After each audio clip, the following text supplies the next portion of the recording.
Ben McKee and Wes Rucker of Go Vols 24/7 here inside of Thompson Bowling Arena at Food City Center with our full court press following Tennessee's frustrating 78-73 loss to Kentucky.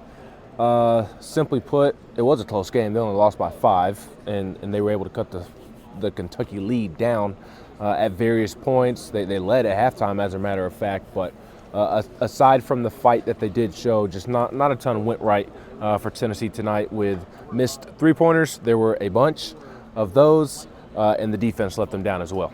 Yeah, I mean, I think they made the mistake early of not playing well defensively and kind of let Kentucky come in here and get confident, which a lot of teams don't do. But, Kentucky is an old team.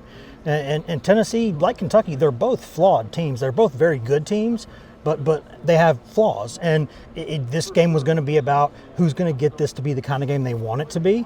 And this was the game Kentucky wanted it to be, and that's how Kentucky won the game. Tennessee, despite just a comedy of errors at times, I thought, fought back, did enough, and if they just do a couple of little things differently, that's a win. But it didn't happen, and they lost, so there they are. Yeah, you can blame both sides of the basketball. They did not play defense to the standard that they play with.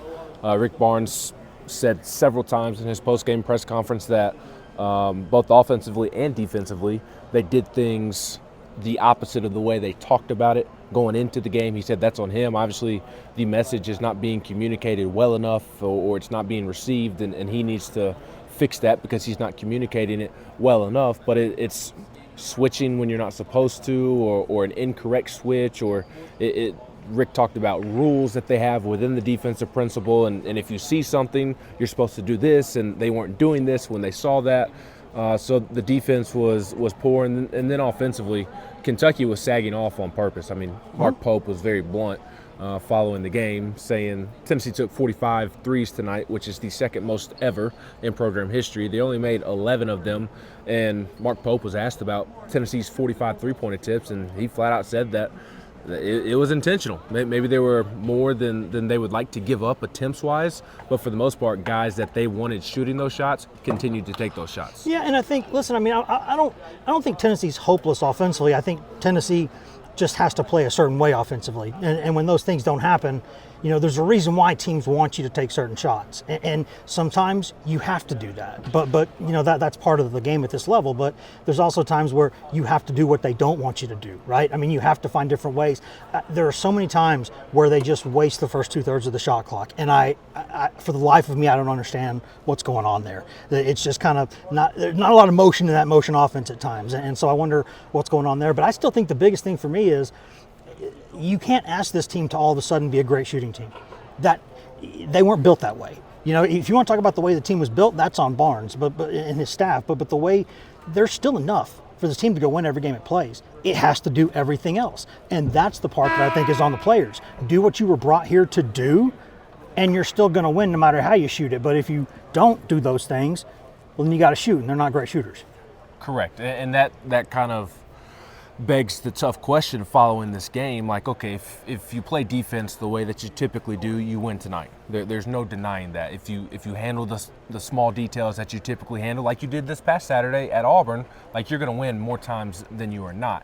But when you look at this team's long-term potential, the team's ceiling, they have to come up with some offense, and it is not a good shooting team. The team says that they are confident in the shots that they take, but I think at this point there's a pretty lengthy track record of them being what they are, and that's why teams are defending them the way that they are. So they are going to have to find ways to come up with more offense, because at some point your season's going to run out. Yeah, at some point there are games where you're going to have to shoot the hell out of it to win. That's the way it goes. There are times late in the season, if you make a long run in the tournament, there's going to be a game where you can't make anything, you got to find a way to win, and there's going to be games where the other team hits everything and you still got to find a way to win.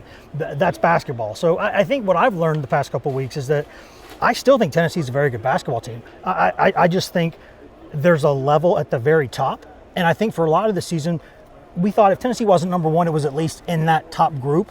And now I think we have to come to terms with the fact that it's not. But that doesn't mean it can't have a great season. That doesn't mean it can't even win a title. That's not what that means. It just means that there's that group, there's that Auburn, maybe Iowa State, Duke. There's a few teams up there that are very, very good at everything. But everybody else, is good at things and bad at things. And Tennessee, I think, is right there in that second group.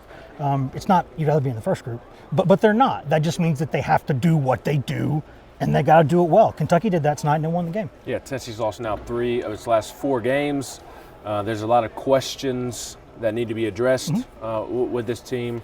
Still has the makeup to be a good team long term and make a nice run in March, but there's a lot of growth that needs to happen between now and then in a lot of different areas, and no time to feel sorry for yourself because you've got the team that's beaten you the worst this year coming to your building on Saturday in Florida, beat them by 30 in Gainesville earlier this month, the worst loss of the Rick Barnes era. They've got some things to figure out. Yeah, the last fast and in a hurry. Yeah, the last thing I want to say here, Ben, is that I think the concern that I have is that to play the way Tennessee needs to play to win requires a lot of energy. It requires a lot of focus. It requires a lot of confidence. And when you lose some games, it's harder to find those things. So that's why you have to be careful that this doesn't spiral. Because this team, if it gets back up on the horse and plays the way it can play, it's fine. But it has to play with that effort and focus, because if it doesn't, it's not going to win 95-94 games. That's not what it's built to do. They have to keep playing hard. They absolutely do, and I'd be surprised if they don't. Effort has certainly not been the issue of late. It's been simply execution and just playing basketball, quite frankly. But a lot to figure out between now and Saturday, a lot of growth that needs to take place, and of course we'll have all the coverage of Tennessee basketball that you need at GoVols247.com. He's Wes Rucker and Ben McKee.